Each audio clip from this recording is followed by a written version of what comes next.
All right. Bismillah ar-Rahman ar-Rahim. The next, these are the two classical divisions. Some will put it into 5 and others 7. 7 is, Shakespeare has the Verona tapestry that has the 7 stages of man. And so it's consistent, some of the Western tradition. But here, 1 through 15, 15 was traditionally more commonly the onset of puberty was around that age. Where I was in West Africa, that's pretty much when puberty happens for most of the people there. But you're obviously going to get some are delayed and some are earlier, but it's around that. And this is also consistent with neurological research that indicates that the brain is pretty much by 15, it's fully formulated.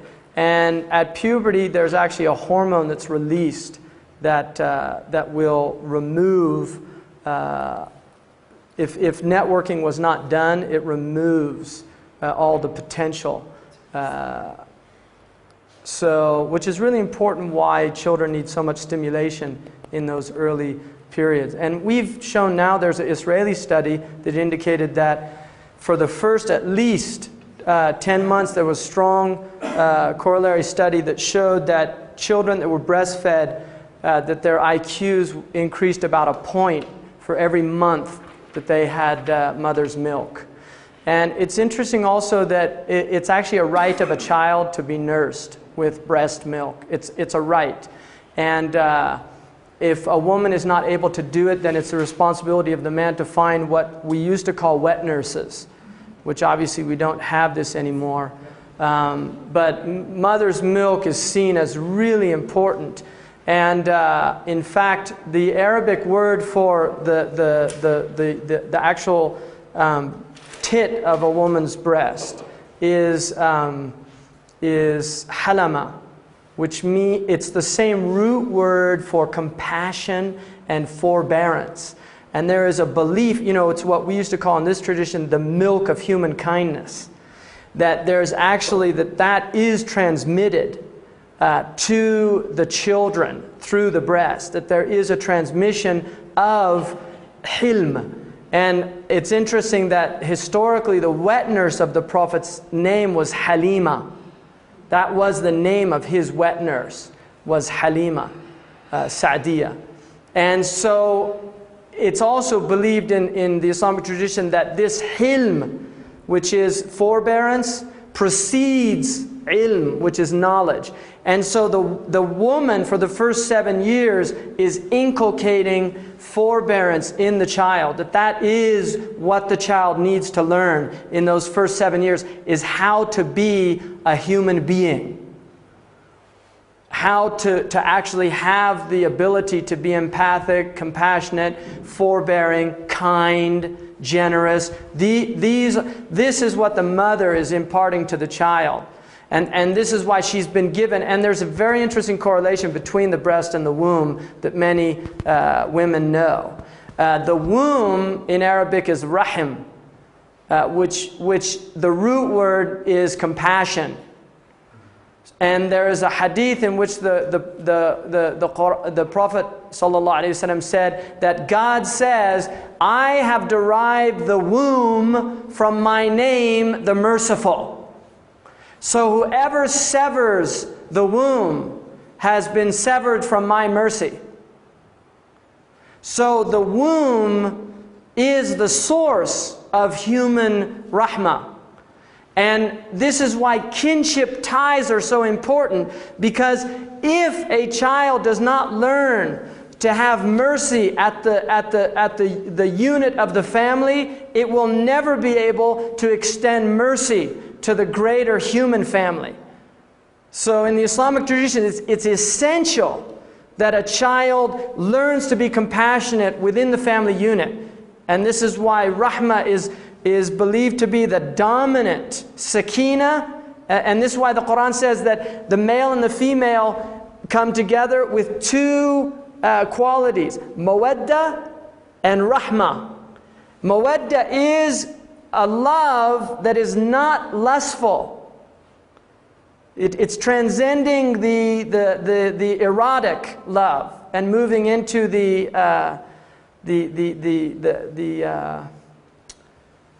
divine love. And this is why one of the names of God is al-Wadud. It's from the same root, the one who loves divinely. So mawadda, and also the Prophet, peace be upon him, said the best woman was the Wadud, this woman that has this divine love, because she will transmit it to her children. And then the second quality of marriage is rahmah, which is compassion and mercy. The two of these result in sakina, which is tranquility. And shakina in the Hebrew tradition, right? Shakina, which descends. The word in Arabic for that marital house is called maskan, which in Arabic means the place of tranquility. So this is what the marital house is, a place where this divine sakina is allowed to descend because of divine love and compassion, and children that grow up in that environment are children that are fitra children, that will have compassion, love, and tranquility, so that when they move out into the dominant culture and society, they're not a threat to people.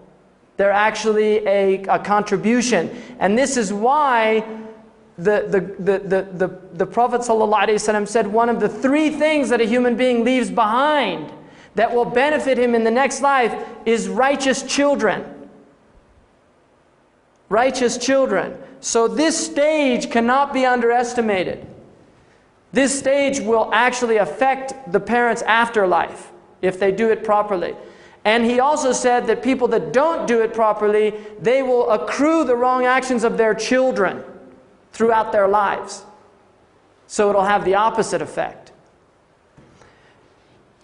So at the age of 15 to 35, you enter into the new stage, which is youth. It's called shabab, which comes from a root word, shabbat an-nar. The fire became inflamed. So youth is when you have this energy. And this is considered the age of plowing the field. There's a tradition of Imam Ali radiallahu anhu, who said, he's the nephew of the Prophet and one of the greatest scholars of Islam. He said, play with your children for 7 years. Educate them for 7 years. Befriend them for 7 years. And then release their reins. Right? Let their reins go. Play with them for 7. Educate them for 7. And then befriend them for 7. That age of 14 to 21, it's the identity. They need that mentorship. You know, they're moving into the world. And then at 21, your job is done. And now, if you do that, then there'll be a contribution to yourself and to society. So from that period is seen as the period of struggle. This is where you're really meant to do your serious work. One of the scholars said, if a man has nothing to boast of by the age of 21, he'll never have anything to boast of. Right? That this is the real time of effort and struggle. At the age of 35, a new phase is coming in. And some take it to 40. 40 is productivity versus stagnation, right, in Erickson's model. 40 is the age now where the other world is really moving into picture now. One of the things that happens at 40 is gray hairs begin to emerge. And there's a wisdom in that, because gray hairs, what the scholars say is that gray hair is a sign that harvest time is soon. Right? The chaff is yellowing. The grim reaper is on his way. And so 40 is seen as a time of getting serious, if you haven't been yet. It's no longer, you don't have the youth to waste anymore. It's time to really start thinking about, and this is what Erickson says, what you're leaving behind, what your contribution is. Right? What are you going to leave behind? And that will determine his later stage of integrity versus despair. Did you do something worthwhile that you can say, my life has had meaning? Or was it an egocentric life? And this is why in our culture, 40 can be so frightening for people. Right? Men will often leave their wives and go find a younger woman, and now women are starting to compete with men in that realm as well, right?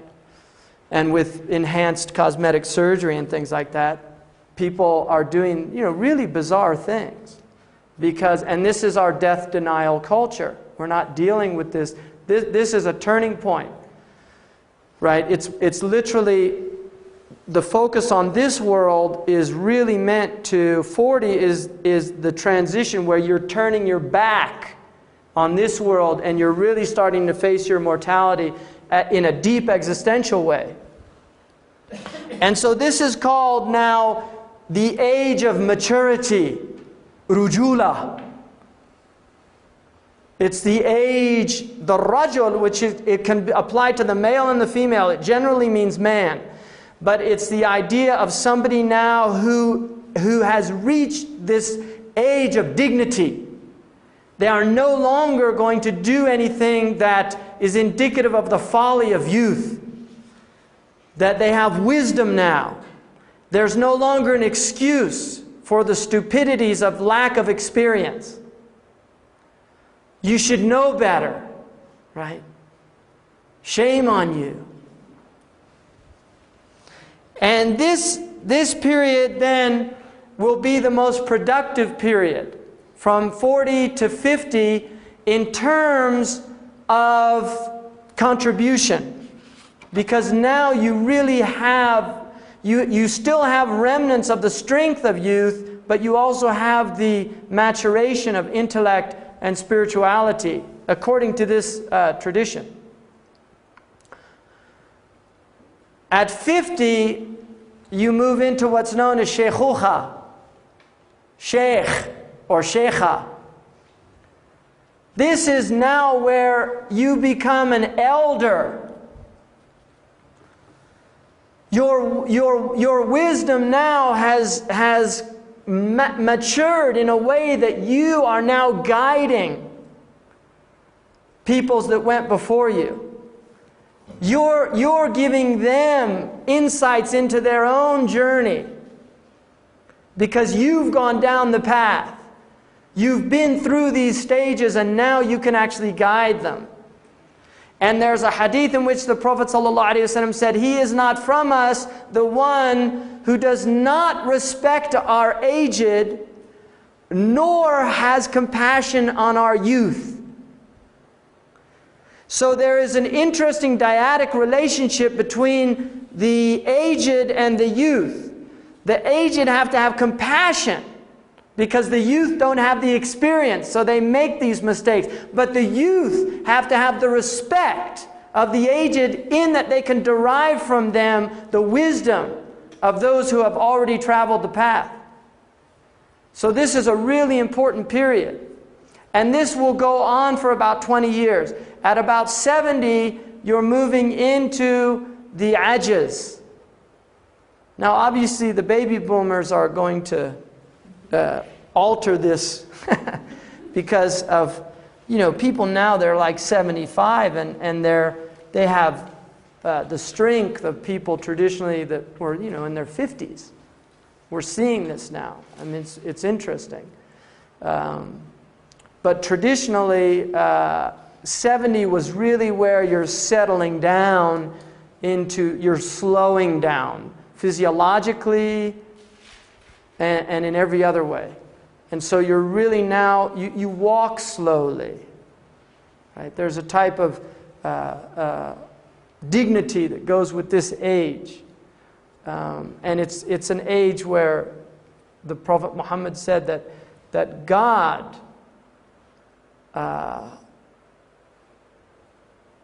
is shy of punishing somebody who reaches the age of 70 in a state of submission in the next world. And then he wept.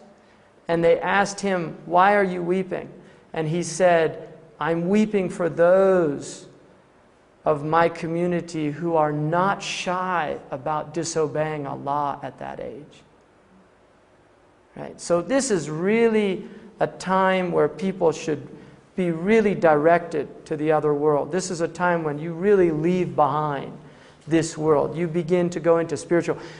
In many, physiologically, this is a time of insomnia for a lot of people. And traditionally, that was because the body is designed at this age to go into deep meditative states in the night, which replaces sleep. And in the traditional Muslim culture, that's what people did. At this time, it was going inwardly in a very deep way and spending the nights in meditation, getting ready for the afterlife. And then we have death. Now, death is an amazing thing. If you're familiar with Heidegger's philosophy, he built an entire philosophy around the phenomenon of death. And death is ultimately, if you don't want to think about where you came from, everybody at some point has to think about where they're going. And I had a professor once, in fact, in Western schools, he was really the only really great teacher that I had. Catholic, very brilliant scholar, Ken Kramer, who in a class I had with him, with some of this material is taken from, about death and dying in religious traditions. And he said one day in class, there is a point in your life where you will become absolutely certain of your mortality. And he said it comes to people at different stages in their life. Some people it happens really early, and other people it happens really late. And when he said that to me, it struck a chord in me because I know that point with absolute certainty when that happened to me. I was 17, and I was in a really intense car accident. And I realized during the accident that I might be going into the next world, and I realized it, completely, a total realization of mortality. And that completely altered my experience of life after that. I was disconnected for about a year after that accident. Completely disconnected. Conversations, I couldn't hear people talking and things. It was very, very profound experience for me. And that was my experience. For him, he said it happened when he was 25. He was in theological seminary, sitting out on a window pane, looking out, and he realized he was going to die. That realization of death and mortality, I think for most people, and there's also, I believe, in my own experience, there is because it's happened several times since then, there's an experience that you can, there's a belief that you cannot experience death in this life. There is a belief amongst a lot of the Freudians and other psychologists in this culture that human beings cannot really understand death as long as they're alive. In all the traditional cultures, spiritual death is real. That you can die to the sensory in this world before you leave this world. And in fact, that is the goal of most religious traditions, the spiritual death. And the spiritual death is where one enters into meaning. You die to the sensory, and this is an inward experience. And once that death occurs, you can never look at the sensory world in the same light.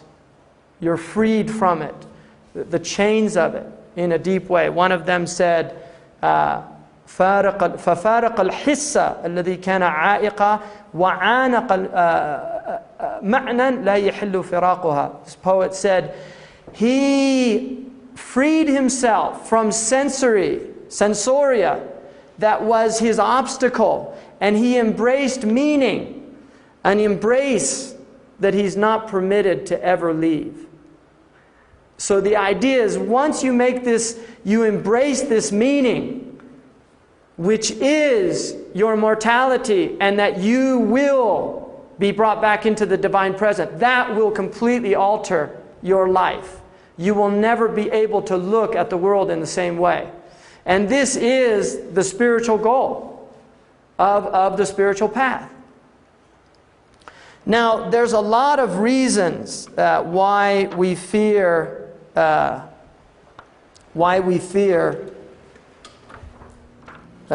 dying, right? And these 5 are going to be, the majority of people are going to fall into this. People have a fear of pain. There's a hadith in which the Prophet said, whoever loves to meet God, God loves to meet them. And his wife said, what about fearing death? And he said, we all fear death. In other words, it's very human to fear the pain, right, that comes with death. What's called in the Quran, sakratul maut. The Quran says, قَدْ جَاءَتْ سَكْرَةُ الْمَوْتِ بِالْحَقِّ. The pangs of death have come in truth. And then it says, this is that which you were putting off. Right? We don't like to think about this. The fear of loss, separation, leaving this world, loved ones. The fear of meaninglessness. Right? Despair that comes with feeling that your life really didn't turn out the way you wanted, that it wasn't really, you didn't get what you wanted to get done. Right? I can't die now, I've still got things to do.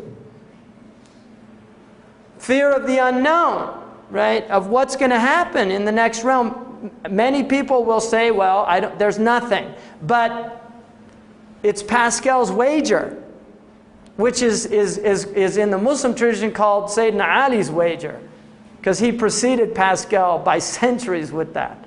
Somebody was debating with him about belief in the afterlife. He said, well, if I'm right, you're in big trouble. But if you're right, I don't have a problem, right? In other words, in the next world, if the materialist who says it all ends with death, if it indeed does, then the religious man or woman has led an ethical life. I think it was Whitehead who said, even if there isn't a day of judgment, we should all live our lives as if there was, which is the secular humanist perspective, right? We've still done the right thing. Whereas the aesthetic or the gourmand or the person who wants to live the sensual life and not think about what's coming after or say nothing's coming after, if indeed there is something after, then he or she is in trouble. And then fear of non-being, right? It's hard to imagine ourselves, in fact, it's really at one level impossible to imagine ourselves just not here at all. Now, if you look at death, there's different types of death. We have physical death, but we also have psychological death. One of the things George Vitholkas, a homeopath, said was, in America, we die at 25, but live to 75.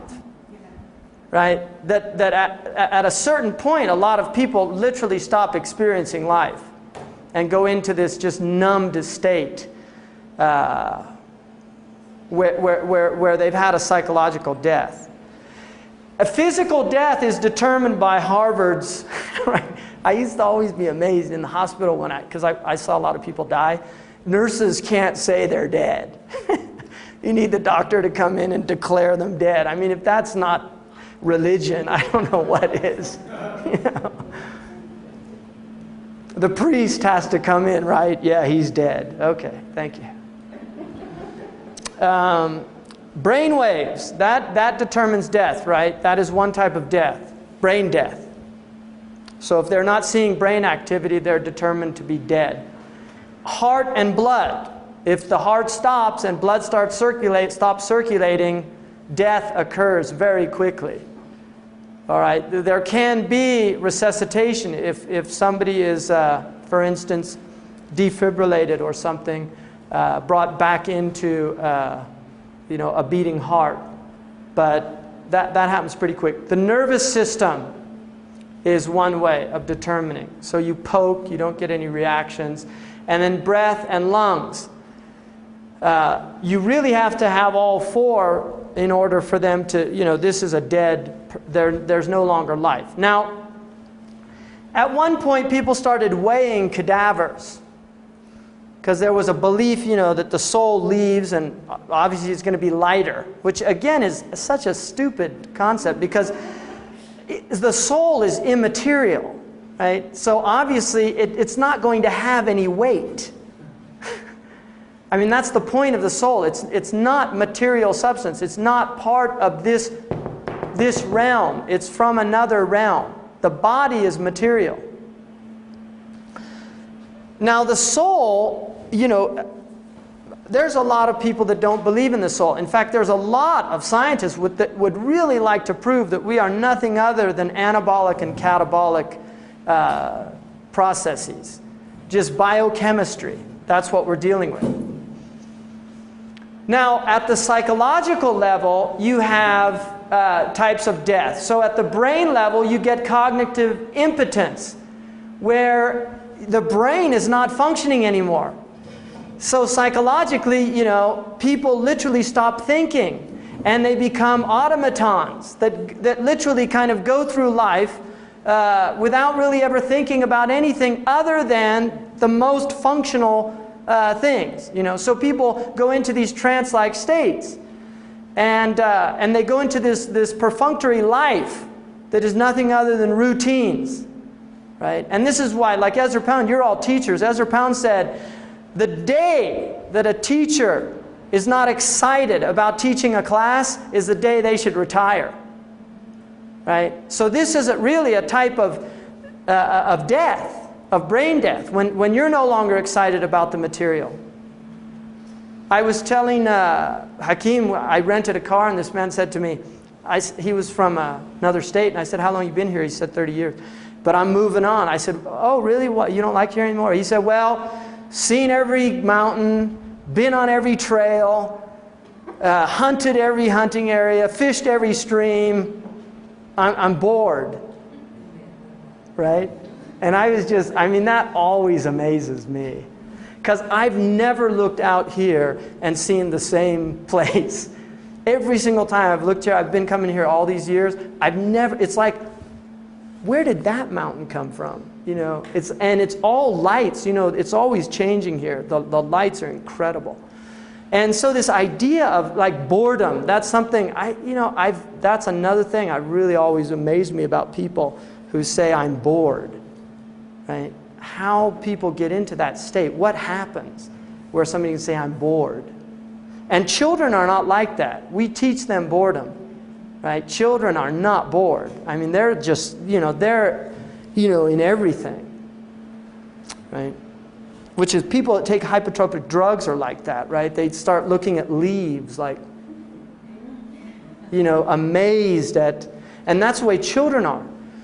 They're in a whole other realm, right? And that type of excitement about life is not something that has to stop. Discovery, in Arabic, the word to find something or discover something means to be ecstatic. And the word for existence is the same root word. Existence is the arena of ecstasy. But you have to be alive to be in that, to be in that state where it is, you are in an ecstatic state because there's constant discovery. This is a theater of enlightenment. There's all these revelations happening in every moment. You know, the divine attributes are manifesting all over the place. And then the next is emotive dissonance, people who die emotionally. And this is the ruin of myriad marriages. Emotional death that occurs in marriages where there's nothing's happening. People are dead and numb inside to each other. Which, one of the things about death, and really keeping death in perspective, is unlike having the morbid experience, it actually invigorates your experience of life, because it's like, this might be the last time I'm ever with you. Right? I might never see you again. I mean, we leave, we go to work and come home and think that it's always going to be like this. But there's people all over this country right now that are getting phone calls. I hate to tell you this, but your husband was in a car accident today. You know, your wife, or I hate to tell you this, but you know, the test came back positive. You've got terminal cancer. I mean, this is going on all over right now, everywhere. Right? And we forget that. You know, we go into this thing that's always going to be like, she'll always be around, he'll always be around. Volitional routinization of life. Right? Just sit down at the terminal, turn on, plug in, check my email, coffee, you know, phone rings. Yes, okay. It's people all over the world like that. Literally just, right? Driving cars, same radio station, right? It's amazing. So that's a type of death. And then intuitive paralyses. Losing that expansion, contraction, the breath, you know, losing that experience of right? That breath can be cut off.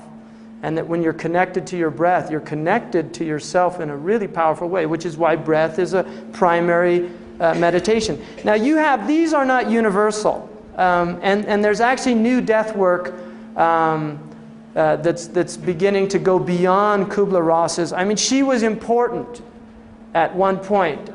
Singh's book, The Art of Dying, which is published by Harper, has taken a whole other, and that's probably going to become an important book.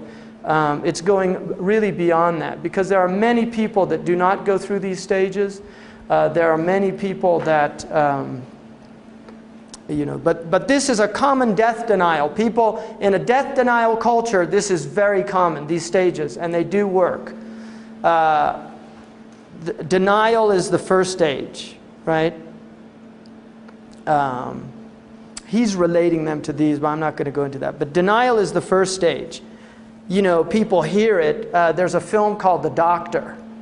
I don't know if people saw that, but that's very much in that genre of somebody who's told they're going to die and they thought it's not going to happen to me, it happens to everybody else. And this is one of, you know, Arjuna has asked Krishna, what is the greatest wonder of the world? And he replies that the greatest wonder is that you see people dying all around you and you don't think it's going to happen to you, right? So we go into this denial of death, and once people overcome that, it's anger will often emerge. Getting angry. Why is this happening to me? Especially, you know, you're 35, 40, and you've got terminal cancer. There's a wonderful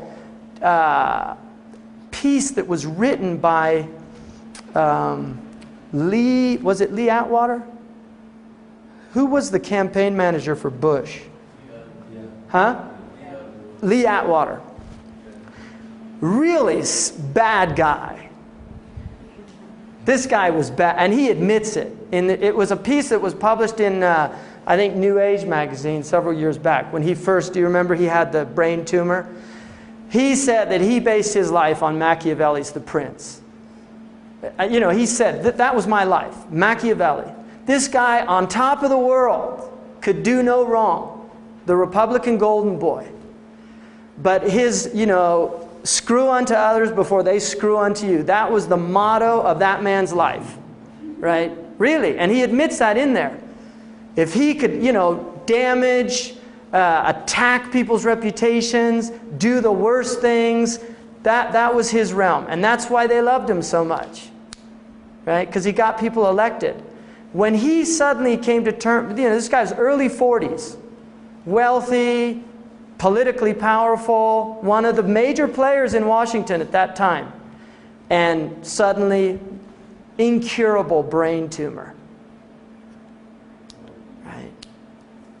That piece, that should be memorized by every politician before they're allowed to run for office. Because he just talks about wanting to make amends with all the people he ever hurt. Right? And this is something amazing, is that even the worst people can have radical transformations when confronted with their mortality. Why does it have to take that? Right? Why does it have to take that? And one of the things about our age is we're confronting species death. Right? We're looking at, our entire world is being threatened with death. Right? Our biosphere is showing signs that it can no longer sustain us because of what we're doing to it. And what if that really enters into the collective consciousness of human societies now? What type of transformation is that? But as long as we're in denial about this, right? Or in the anger stages, like the echo warriors, right? Because they're furious, right? Earth first people. They're not in denial. They see it happening, but they're angry. The Unabomber. Let's blow these people up that are ruining our world. Right? This is all anger. But if we, as a species, could really see that we are threatened with our own extinction, that there is not going to be a sustainable world for our children, for our grandchildren, what type of transformation is going to occur? Bargaining. Give me another chance. God, I know I mucked up. Give me another chance. Right? And then acceptance. This is submission. And I mentioned that, the denial is kufr. That's what kufr means, rejection. Right? Anger is fighting it. Fighting the truth. Bargaining is trying to deal with the truth on your own terms. Right? Trying to deal with it on your own terms. I know it's true, okay, but can't we, let's bargain here a little bit. Give me a break. This is hard. I can't deal with this. And submission is, I submit. I'm accepting this thing completely. And from that experience is an incredible liberation. You transcend yourself. You are a free human being. Before that, you're a slave. You're a slave to your fears. You're a slave to your desires. Once you accept your own mortality, right, what Heidegger calls a being unto death, you can nurture. You can enter into your humanity as long as you're in denial of that most fundamental fact. And Heidegger goes to the radical proposition that your death act will be the only real thing that you will ever do that was not determined by anybody else. That every act that you do in your life is because you've been influenced by your parents, by your peers, by your education, by your society. It is death alone that will be uniquely yours. No one will teach you how to do that. No one will show you that path. You take it on your own. And so that is your one true act that can be absolutely volitional. You can die. And that is really in harmony with the Islamic understanding.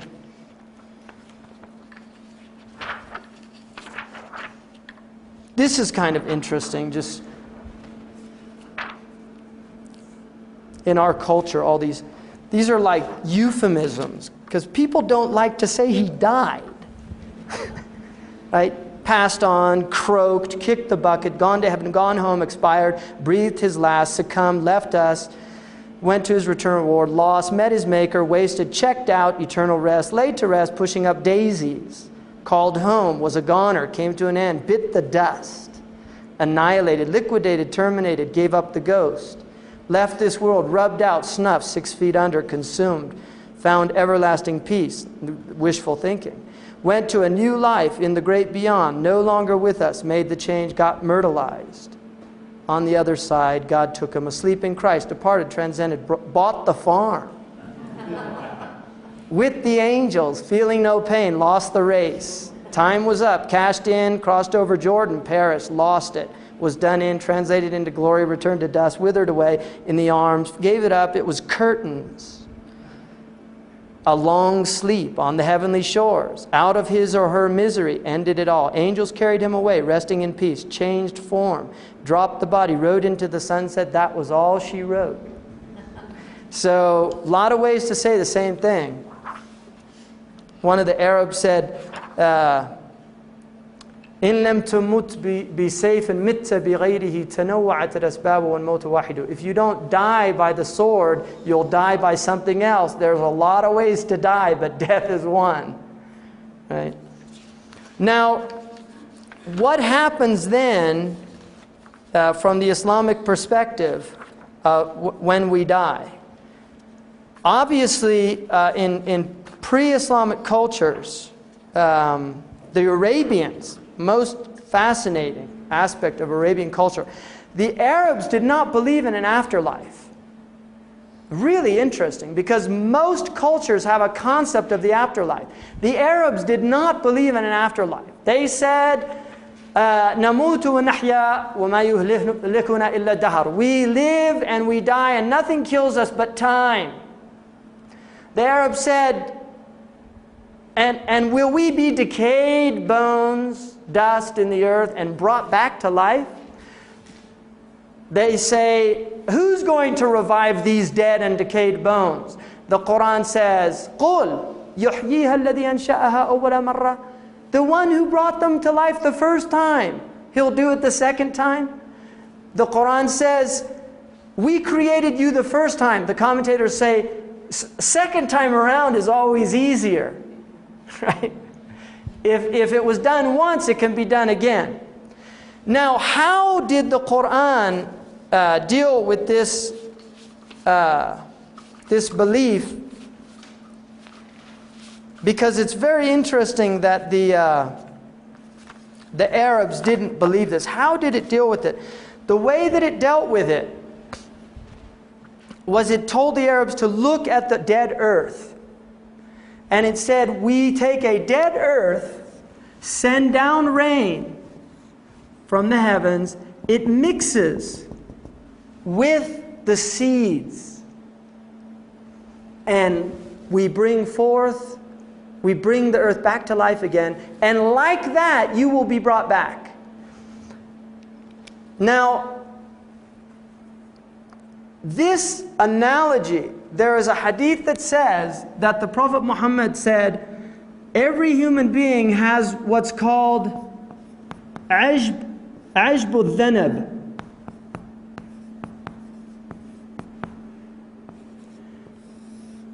The wondrous tail. And it's at the tip of the coccyx. And it's the seed of the human being.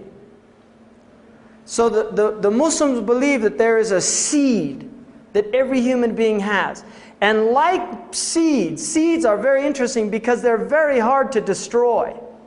Right? You swallow seeds, they come out the other end. Hydrochloric acid doesn't break them down.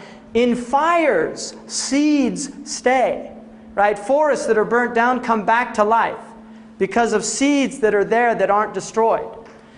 Drought comes, kills everything but the seeds. When the rain comes back, it comes back to life. Now, the belief of the Muslims is that every human being has a seed, and that seed will not be destroyed. We don't know where it is or what it is. The hadith indicates that it's in the coccyx, but we don't know what size it is, what it looks like, nothing like that. But from that seed, every human being will be recreated from a divine reign. And it's interesting that we deny resurrection, and yet our own culture is talking about recreating human beings from one cell. Bringing back the entire human being by cloning one cell, because all of the information about you is contained in one of your cells. And this, one of the verses in the Quran is, it says, we will continue to show them our signs in their cells and on the horizon until it becomes clear to them that what we're saying is true. So the belief in the resurrection is absolutely fundamental to the Islamic tradition. And there is a belief that every soul will be completely renewed. The body, but the body that's recreated is not the same as this physical body.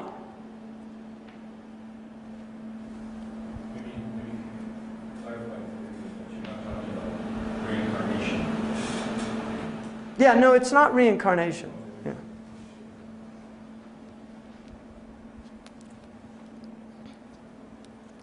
Now,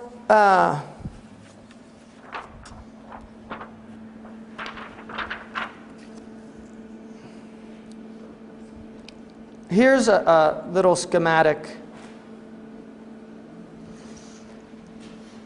This was what we called the world of spirits. And from that we move into, now one of the things about the world of spirits, according to the Prophet Muhammad ﷺ, if you met people in the spiritual realm, because we actually intermingle, if you met people in the spiritual realm, you will have a natural affinity for them in this realm. So there will be people that you meet in your life that you immediately connect with. And this is believed to be a pre-worldly meeting that is replicated in this realm, and there's a recognition of that. And likewise, the people most distant from you on that primordial plane will be people that you have natural, you're not attracted to them. And this can also be within families and within religious tradition. In other words, it could be a Muslim. For a Muslim, you know, there could be Muslims you just don't feel comfortable with, and that is not seen. You know, you're not supposed to be mean or cruel to them, you know, or take them as enemies or something. But it's recognized that there are natural affinities, and these affinities are from a pre-worldly recognition. And there is a hadith in which the Prophet said, "Souls are like regimented ranks. Those who knew each other before feel affinity in this realm, and those who did not, اختلف, there's differences." You know, and it's like, if you look at it for a metaphor here, you know, you have the armed forces, and they're all on the same side. But when Marines are at a bar drinking, and then some Navy boys come in, right? There's all this kind of aggression that will often happen, you know, because they're from different regiments. You know, these guys are another group. Even though it's the same army, they're another group, and there's that kind of animosity that's a result of not being from that same regiment. Now, this area is the world of life, choice, and effort. This is called alam ad-dunya. So you enter into this. And from here, you move into the barzakh. Now, according to the hadith, when your soul dies, it hovers above your body. And it's a very discomforting experience. And this is why sleep is considered to be the little brother of death in Islam. And the Quran talks about, we cause them to die, and there are those we return to their bodies, and others that we keep them. In other words, that sleep is a death. It is a type of death. One of the things, sleep is the indication of the afterlife, because what happens when you go to sleep is like you live your life, you go to sleep, and you enter into this barzakh. And then waking up is like the resurrection. You come back into the body and you wake up. You're resurrected. During sleep, you can live lives. You can have extraordinary dreams. You can feel like you were dreaming for just all these things happened. And those are indications of another world. And this is why the Muslims believe that the dream realm is a very important realm.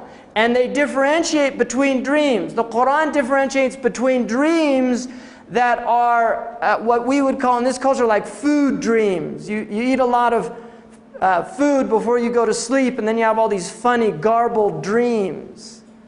So but you're still in that what's called the alam al-khayal, the imaginal world. It is part of the unseen realm. But there is also true dreams. And the more one's spirituality, soul work becomes lucent, the more access they have to that realm. And the more opaque and materialistic they are, the more cut off they are from that realm.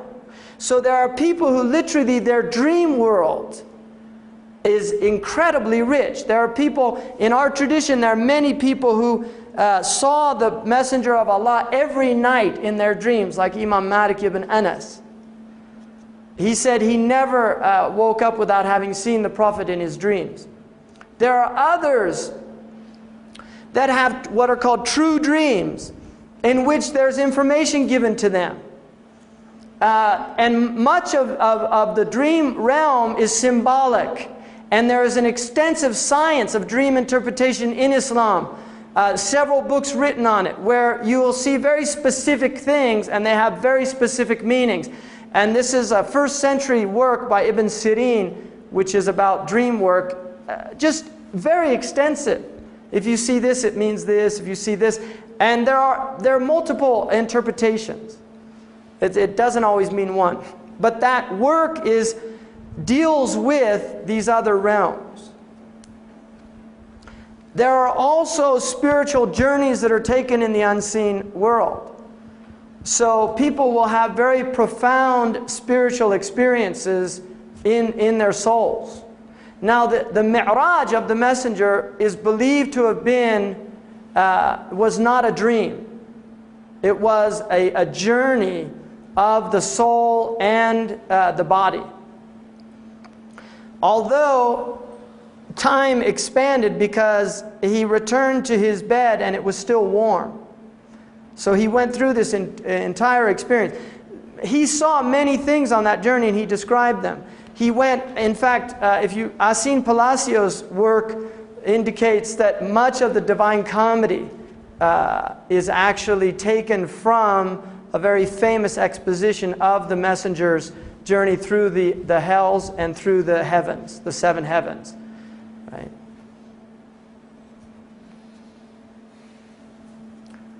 Until you have the beatific vision, which was the result of that.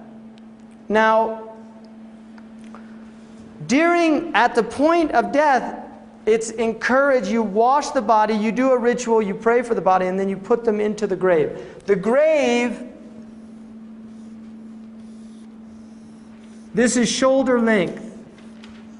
And then there's what's called a lahad, where you put the body. There's not supposed to be any coffin. It's wrapped in a white gown, white seamless garment like the one that men wear on the Hajj. Both women and females, males and females are placed into this. You're placed into your grave facing Mecca. And then when they place them in the grave, everybody throws dust. The whole community who goes to the funeral partakes in this. They all throw dust and they recite a verse of the Quran. From dust we created you, from dust we return you, and from dust we will bring you forth again. And then it is believed that the beginning of the next stage, this is the barzakh stage, right? We've got these 5 stages. The next stage begins. In the barzakh, there are angels that come. 2 angels, Munkar and Nakir. These angels are very frightening. They're very powerful. They have voices like thunder. And they ask a person, who is your Lord? What is your deen, your religion, your way? And who is your prophet? The Prophet Muhammad said the only thing a man takes or a woman takes into their grave will be their actions. According to the tradition, because now you're moving into the realm of meaning. You're no longer in the realm of sensory. Although the realm of sensory is a symbolic realm, according to the Quran. These are signs. In the next world, the signs, right, it's not sensoria that you're in. You are in meaning. So all of the things that you did in this life are translated into meanings in the next life. So there are these foul creatures that people will find in their grave that smell and they have a strong stench, and the soul is distressed by it. And the soul says, leave me alone, who are you? And they say, don't you know us? We're your actions. And this is people who did evil things in their lives. And then there's others where it's very pleasant and there's a perfume that diffuses and the soul finds itself in this. And he asks, who are you? And they say, we're your good actions. So these angels ask, and this begins the testing phase. And according to the Quran, it says, we will make firm those who believed and did good works in this life and in the next with the true word, which is La ilaha illallah. We will make them firm so they won't have these tribulations. And the Prophet ﷺ said that according to a person's experience in the grave, that will determine whether what comes after it is easy or difficult. So it's the first stage of the next journey. At this point, the grave either becomes a very wide and expansive, or it becomes dark and constricted based on what people did in this life. And there's a verse, there's a hadith also that indicates every human being will have an initial constriction. The grave will literally constrict them to where they think they're going to burst, their soul. And then it will become either easy or difficult. And there's a prophetic tradition of Jesus, the son of Mary, who they were looking at a man who was being buried. And all the companions said, it's so constricted and narrow. And Jesus says to them, you don't remember the wombs of your mothers that expanded for you. In other words, that the tomb can also expand for you if the soul grew in this life. Whereas if it was stunted, it won't. So this is the soul work that's done in this dunya realm that's going to determine whether you're constricted or expanded in this next stage here. In this stage. Now everybody who has died before us is in this realm with the exception of the martyrs. The martyrs do not go into this realm. They go directly to the divine presence. They don't go through this stage. So they are the exception. And Islam does not restrict martyrdom to those who die witnessing their belief, which is the traditional meaning, including in Greek. A martyr was anybody who died witnessing their belief. A person who dies in a fire is considered a martyr. A person who dies of a sudden disease like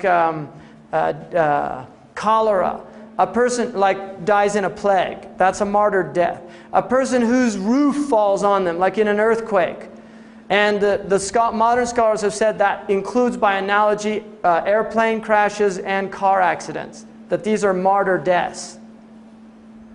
As recompense for the trauma of that experience and not having been able to deal with your difficult, it's people who know they're going to die. It really helps them to resolve a lot of things. Whereas if you die suddenly, there's a lot of untaken care of business, and so this is a recompense for that.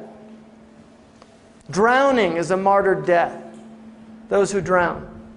So these are all deaths of martyrs. Mm-hmm. So, in other words, if you've been a real rascal all your life, but you die in a car wreck because you were DWI or something. That could, you mean drunk? Yes. Yeah, see, I mean, it's based on acceptance. Yeah, like it just depends on what state you were in. Because people who can die, you know, that's the assumption of the community is it's a martyr's death. But that is not an absolute, including people who die on the battlefield. We assume that they're martyrs, but there's a hadith that said one of the first people to go to the hellfire is a soldier who fought to be called brave. And he tells God, no, I fought for your sake. And God says, you lied. You fought to be called a brave person and you got your reward. They said you were brave. And the same with a scholar who learns that God says, why did you study? He said, I studied for your sake to teach your religion. And he said, you lied. You studied to be called a learned man and you got your reward. And the same with a wealthy person. On the other hand, you have a prostitute, according to the hadith, who once came to a well and put her shoe down and brought water up and drank it, and there was a dog who was dying of thirst. And she looked at the dog and thought, that dog is like me, thirsty. And so she put her shoe down and gave the water to this dog, and the Prophet Muhammad said she was forgiven all her wrong actions for that one act. Right? And there's another man who said, who comes on the Day of Judgment, the only good action that he had was he used to loan money to people, and when he sent his bill collector out, he said, if they don't have it, just leave them. And the hadith says that God said, I am more generous in absolving my debts than this man. So he forgives him. This may be splitting hairs, but in the case of soldiers fighting both sides in the name of Allah, say for instance the Iran-Iraq war, if the soldiers on both sides die, that can happen. That can happen, yeah. It depends on whether it was a valid ijtihad or not. If there's a hadith which says the one killing and the one killed are in the fire, right? So generally, it's not the case. And they said, we understand the one killed, what about the one killing? Or we understand the one killing, what about the one killed? And he said, well, he would have wanted to kill him had he been able. So they both have that. Whereas if there was a valid ijtihad, which is where, you know, both sides, like in Muawiyah and Ali, the initial great tribulation between the two companions who fought. There is a hadith that said the one killing and the one killed are both in paradise, except the one who killed Ammar. And that is considered a mutawatir hadith, which has the highest level of veracity. It's a hadith that so many people narrated it, it's impossible for it to have been considered a lie. And that's in the tradition. So, and that's part of, you know, human beings do crazy things,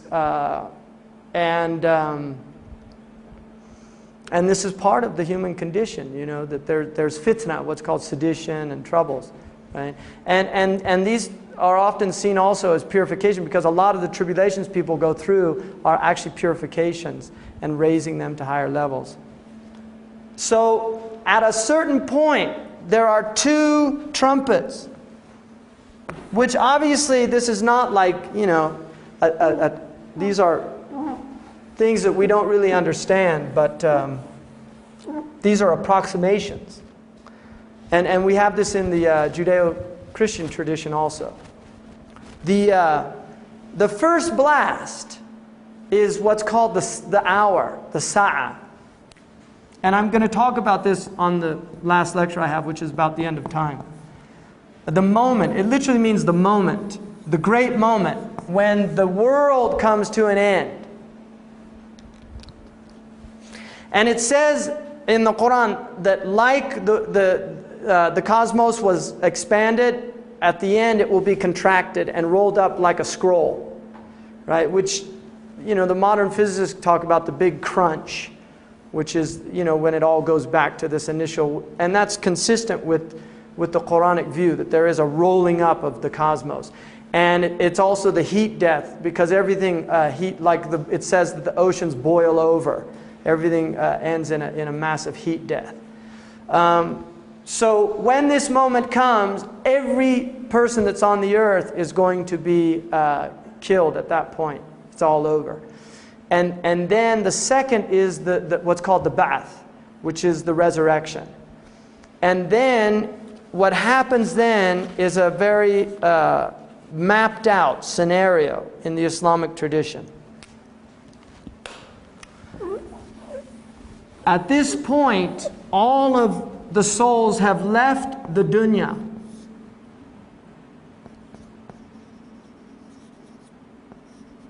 And the next stage they go to, which is the barzakh,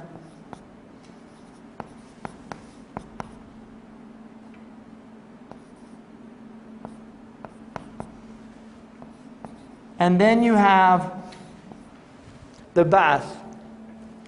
You have the what's called the nafkha,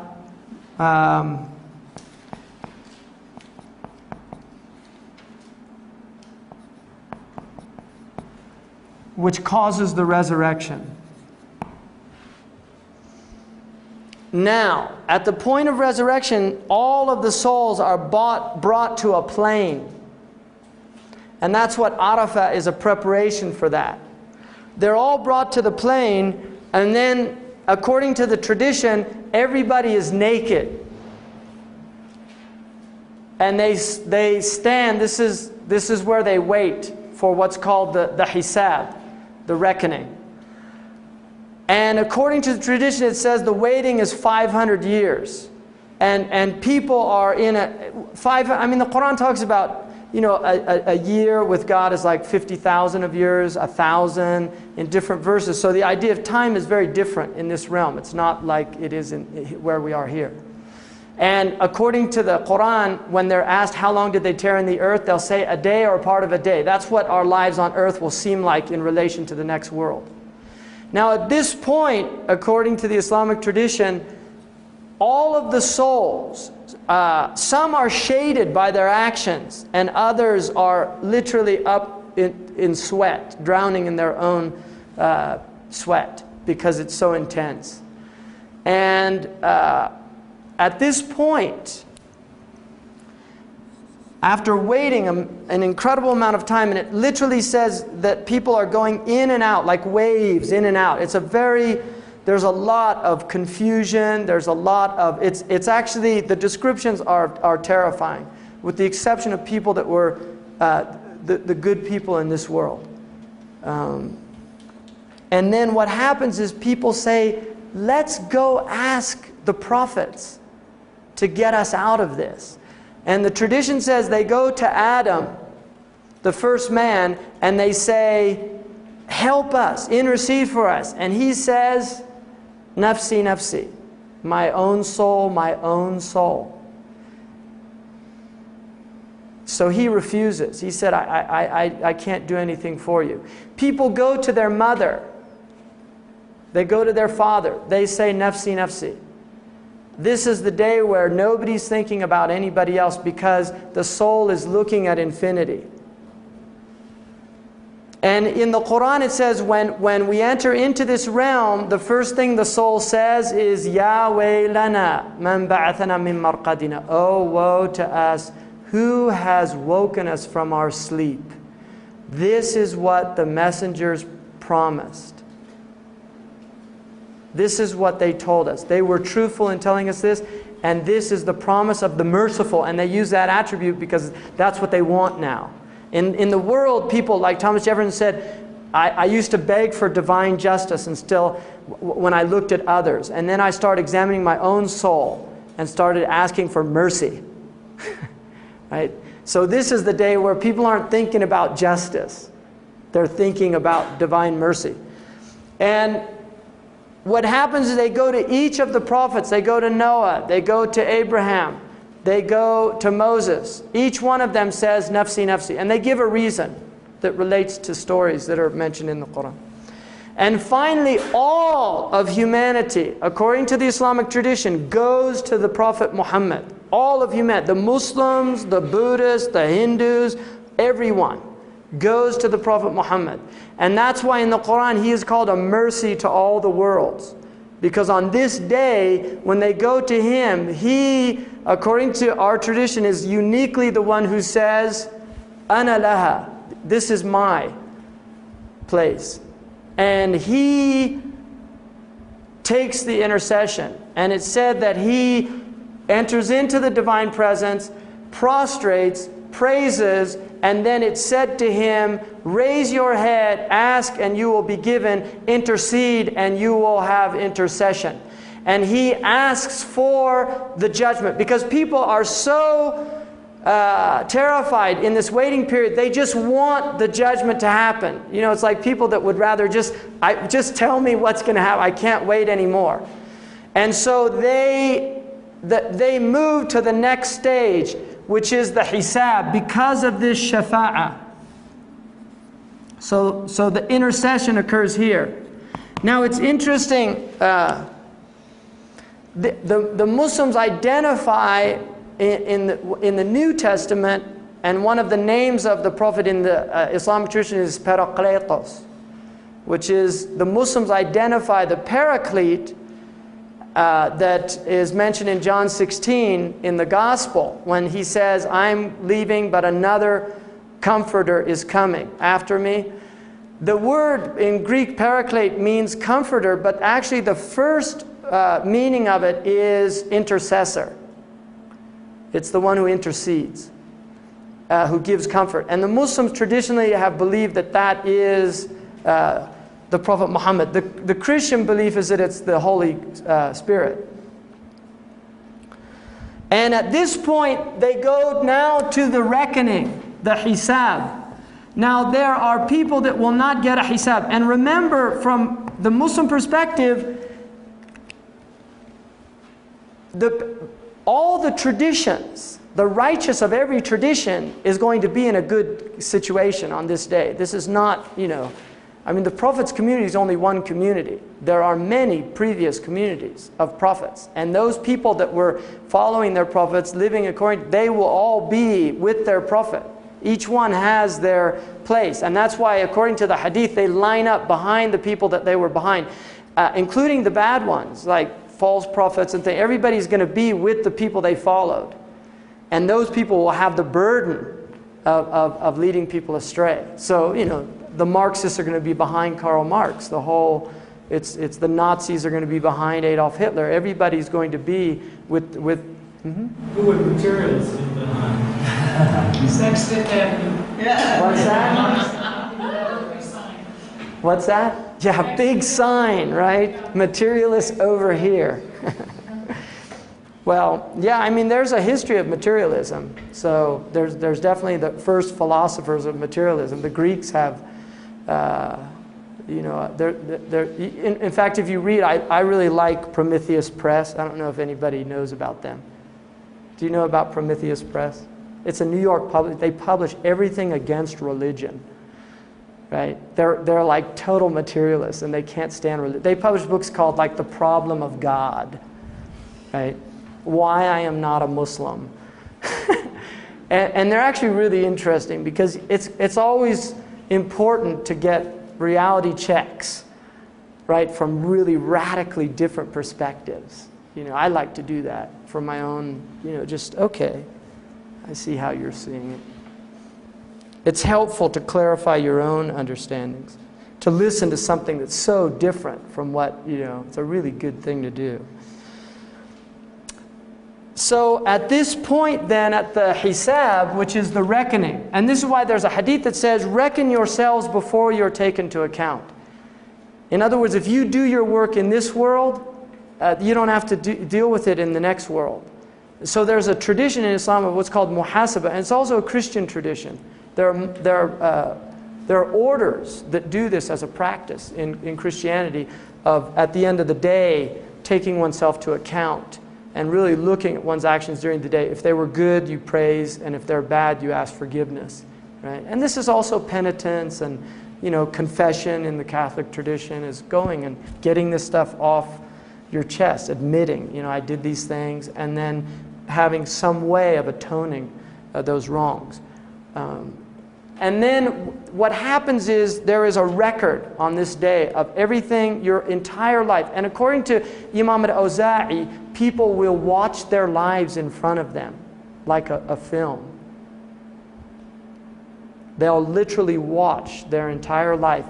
And there's a hadith that God will veil people who ask for His veiling, because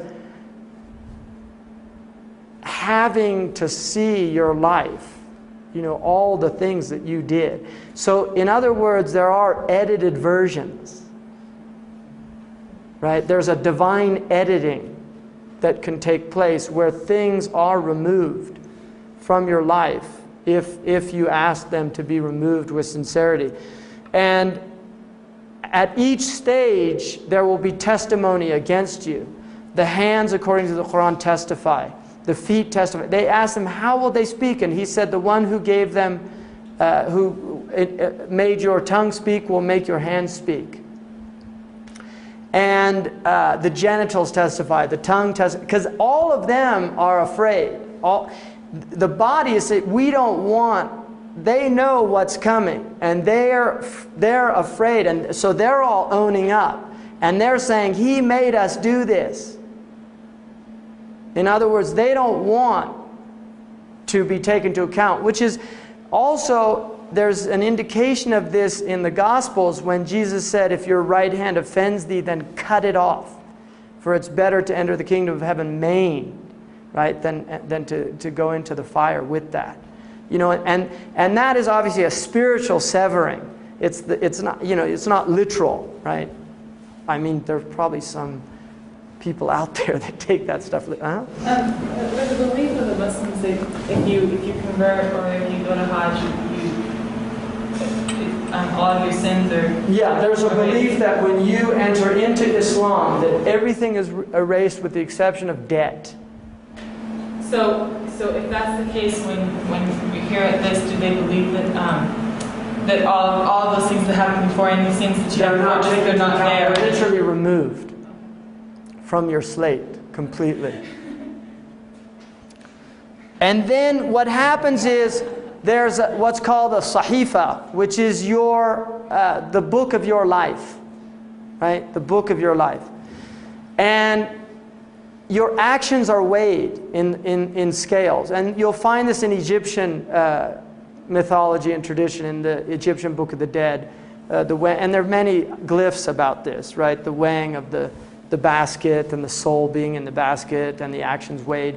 And I had the same teacher, Professor Kramer, mentioned that, that isn't that from the Egyptian mythology? And there's absolutely no indication that information was available in the 7th century in Arabia. And the way the Muslims would look at that is that much of mythology is in fact remnants of prophetic traditions. And in fact, much of mythology, some religious scholars differentiate between mythos and myth.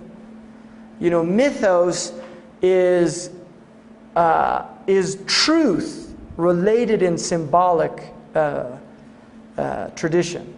And myth is like fables and fairy tales and stories, whereas mythos is something that's true.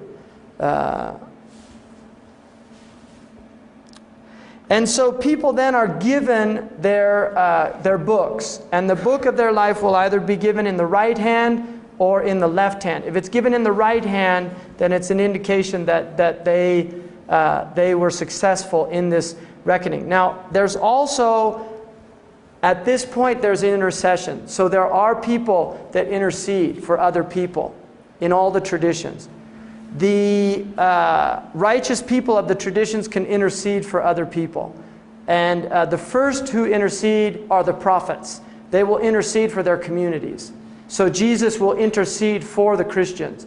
Moses will intercede for the Jews.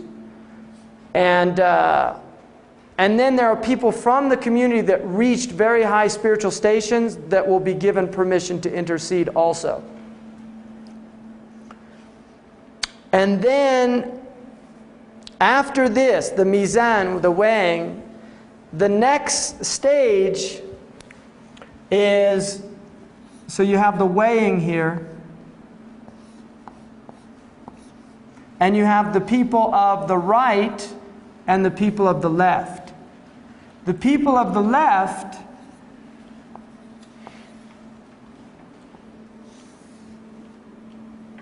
go to the place of ultimate divine alienation, which is the fire. And the people of the right go to the place of ultimate divine intimacy, which is the garden. Now, the Quran says that the people that go to the garden inherit places in the garden, because every human being, according to the Islamic tradition, has a place allotted to them in the fire and a place allotted to them in the garden. Every human being has property in both places, and they will sell their property from one or the other. Those who free their souls in this world and sell their place in the fire, then their places are taken up by others. Those who free themselves in this world and purchase, according to the Quran it says, we have purchased the souls of the believers and their wealth, and against it is paradise. That's the bargain. That's the transaction. That you give your soul to God, and God gives you the garden. And so now there's also a point here which is known as the Hawd. And this is a massive, according to the Prophet Muhammad, it extends more than the distance of between Yemen and Syria. And it is a watering place in which those who drink from it will never have thirst after that. And He will, those who were the most righteous from His community, He will actually give them drink from His own hand. And this is followed by what's known as the Qantara, which is a bridge. And people see the hellfire and go over this bridge to paradise. Now, according to the hadith, the Prophet Muhammad said that the most punished person who had the worst life in this world, in the next world, he will be asked, did you ever know grief, sorrow, or pain? And he'll say, I never knew grief, sorrow, or pain. In other words, just entering into this divine presence, all remembrance of the suffering of the world is removed. And also the person, the wretched one who had the most pleasure in this world, is asked the same question in the fire, did you ever know pleasure? And he can't remember any pleasure in the world. So these are the final, these are the, according to the Islamic tradition, the final abodes. And that day, which is the day of judgment, is known as the last day. There's no day after it. Is there any questions?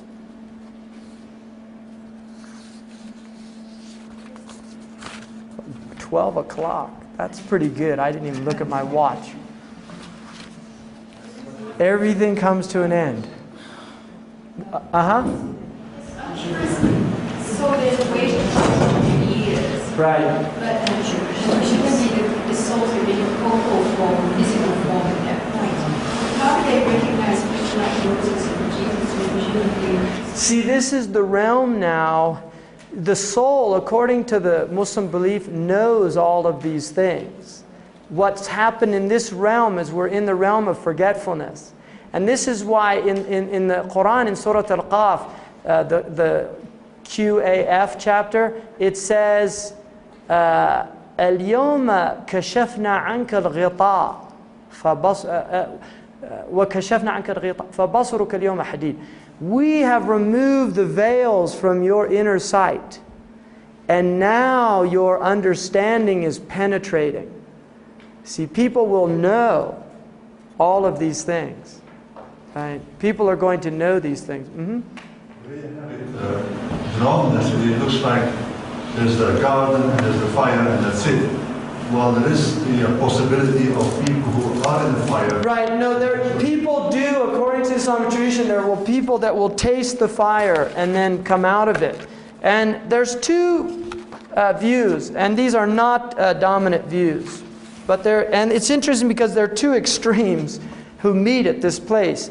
There's the view of Ibn Taymiyyah, who's a very famous scholar from the 9th century Syria, Damascus, who actually believed that the fire went out.